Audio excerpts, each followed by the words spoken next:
Hello YouTube and welcome back to another Dare to Game video. Today we're playing the Last Oricru and I'm going to be showing you the top 5 best parrying shields. So shields specifically intended to parry with. So definitely going to depend on your playstyle, but they can be very useful. So as far as this video goes, unfortunately it's not a location guide. Some of these things I'll be able to show you the location for just because you can purchase them, but the rest are going to be random, and even if they weren't totally random, I wouldn't be able to show you the location anyway, because the game doesn't include a map.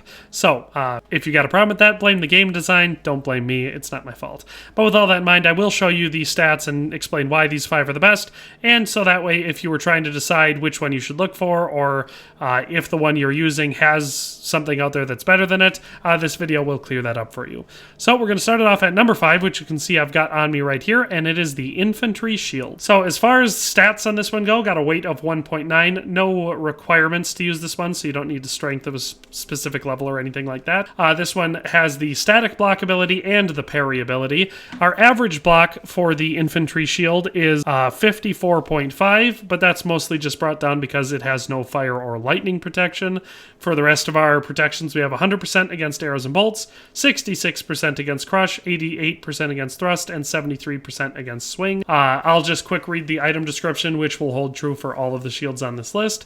It says these shields are handy protection for any adventurer. They offer 100% coverage against arrows and bolts, but not against bullets. Certain strong attacks, indicated by a red color, can break the block with the shield. They can be used to parry unless they have some special power instead. Everyone on this list will be able to parry. So what that looks like, we've got a static block and then the parry ability. So if you time that correctly, when someone's attacking you, not only will it not damage you, but oftentimes you'll throw off their attack and open it up so you can attack them. So learning how to parry in this game definitely makes the combat significantly easier. As far as getting your hands on this one, it will be dropped by the humanoid type enemies. So these guys right here, you know, not the Ratkins, they're enemies. It's dropped by them, or you can purchase it in this town square where I'm standing. As you can see, the blacksmith Titus here, he has it for sale for 183 gold. So not expensive, and you can pick it up pretty easily, and it makes a pretty sweet parrying shield. So that is number 5, the Infantry Shield. Let's move on to number 4. So at number 4, you can see we have it on here. It looks pretty similar to the other one. It's just a round shield. This one is the Military Shield, which again can be gotten either by purchasing it from the blacksmith there for a relatively low amount of money, or from killing enemies that wield it, and the type of enemies that use it are the humanoid type enemies. As far as stats on this one go, again, no stat requirements to use it. It does weigh 1.8 kilograms. It can parry and block. Our average block for the Military Shield is 61.83, so a little bit higher than the last one. Again, it's just brought down by fire and lightning, so this one is just an improvement over the Infantry Shield.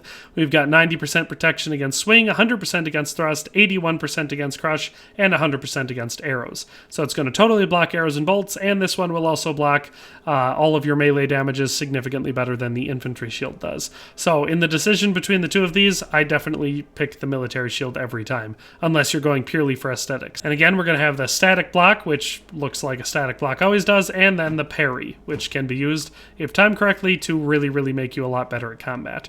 So that is number 4, the Military Shield. Let's move on to number 3. So at number 3, we've got a really cool looking square tower shield type of one called the Lancer Shield. I like this one. It's got kind of like Lord of the Rings dwarven vibes to it, which I quite enjoy, but in the game here it's got a really pleasing black and gold color palette to it. So very cool looking shield. As far as stats on this one go, again, no stat requirements to use it, but it is rather heavy, having a weight of 3.48 kilograms, so not a light shield. You're definitely going to need to make room for it in your loadout weight.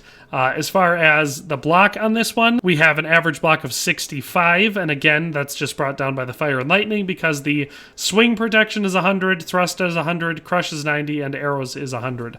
So this one is pretty dang good as far as protections go. Again, static block looks normal, and then we have the ability to parry. This one can be purchased from this store right here with one of them out front.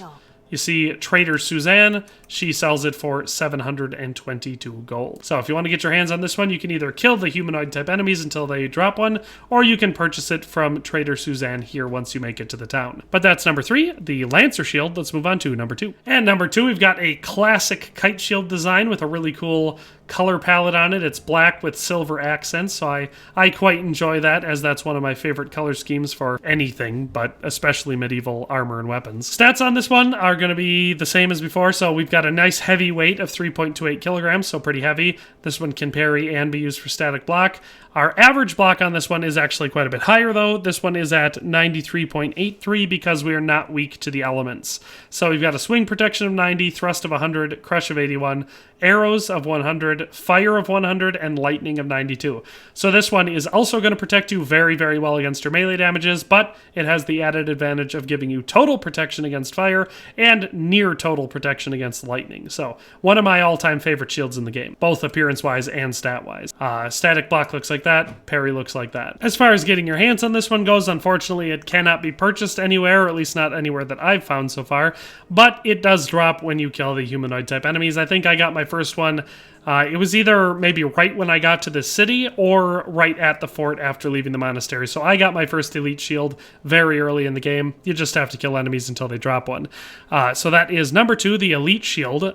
Like I said, my personal favorite on this list. Let's move on to number 1. At number 1, we've got another kite shield. This one just with a less cool design, in my opinion, but it's got a very standard kite shield design with the red background and the white lion on the front, and then the little silver accents on your corners and stuff. Like I said, it just barely looks less cool than the elite shield for me, but it still looks pretty sweet. As far as stats on this one go, we've got no stat requirements for this one and a weight of 2.89, so decently heavy, but not the heaviest.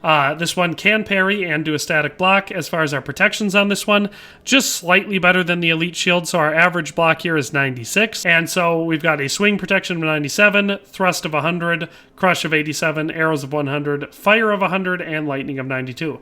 So much like the elite shield, this one is going to give you excellent protection against all melee attacks, but also pretty sweet protection against your fire and lightning. Between the veteran shield and the elite shield, like I said, I like the elite shield better, mostly just for looks, because the veteran shield does have a slightly better stat boost to it. As far as how to use it, again, static block or parry. Those are going to be your L1, L2, or your left bumper, left trigger to use those, if you're using a controller, that is. As for getting this one, again, your humanoid type enemies are going to drop it. I got my first one in the fort right after leaving the monastery, so very, very early in the game I got my hands on the shield by killing, obviously, the humanoid enemies, or you can purchase it from this trader Suzanne right here for 789 gold once you've gotten to this city and can freely explore it. So it can either be purchased or gotten through killing enemies. It's a pretty sweet shield, in my opinion. It's the absolute best as far as shields that you can parry with, possibly the best overall. But that is all 5 of our top 5 best parrying shields in the game. Like I said, unfortunately not the most useful type of guide because I can't show you the exact locations, but again, blame the game design for that. Don't blame me. If there's a shield that you think is better for parrying, why don't you let me know down in the comment section. But if not, that's all for today, and we'll see you next time.